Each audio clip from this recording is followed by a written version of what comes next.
कोल India की official site पे आपको देखने को मिल सकता है। आप गूगल पे जाइए, गूगल पे जाकर के आप CIL एनुअल रिपोर्ट 2024-25 की डाल दीजिए। दोस्तों ये टॉपिक इम्पोर्टेंट इसलिए होने वाला है कि कोल इंडिया ने जितने भी अचीवमेंट्स इस साल पे लिए हैं, उससे रिलेटेड आपको क्वेश्चन पूछ सकता है। तो जो कि उसमें से क्वेश्चंस आएँगे और आपको उसके आंसर पता होना चाहिए।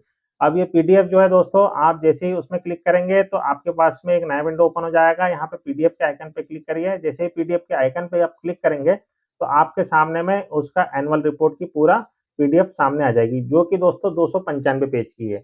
295 पेज दोस्तों आपको पढ़ने में शायद आसानी हो भी सकती है, नहीं भी हो सकती, लेकिन इसमें से जो इम्पोर्टेंट कंटेंट है, वो मैंने आपको उठा करके उसमें अपने सिलेबस में रखा है, ताकि आपको ईज़िली मेन कंटेंट आपको ईज़िली मिल सके और आप एग्ज़ाम की तैयारी आसानी से कर सकें।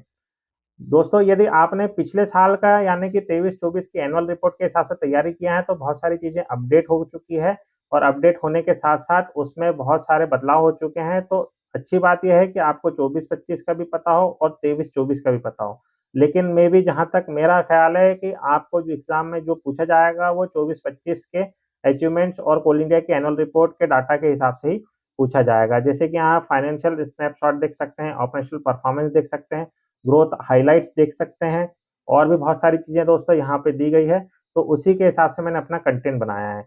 ये तो आपने दोस्तों पीडीएफ डाउनलोड कर लिया। ये मैं इसलिए डाउनलोड करने के लिए कह रहा हूँ, ये आप अपने पास में रख लीजिएगा, ताकि जब आप मेरा ये वाला सिलेबस पढ़ेंगे, तो इसमें से मैंने आपको नीचे दिया हुआ है, जैसे कि मैं आपको यहाँ एमसीक्यू में लेके चलता हूँ।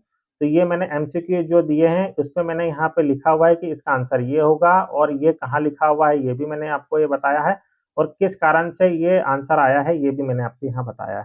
तो दोस्तों ये इसलिए भी ज़रूरी है, इसलिए आप इसको अच्छे से ध्यान से पढ़िएगा ज़रूर। इसमें से सिर्फ़ मैंने इम्पोर्टेंट टॉपिक्स पर कवर किए हैं।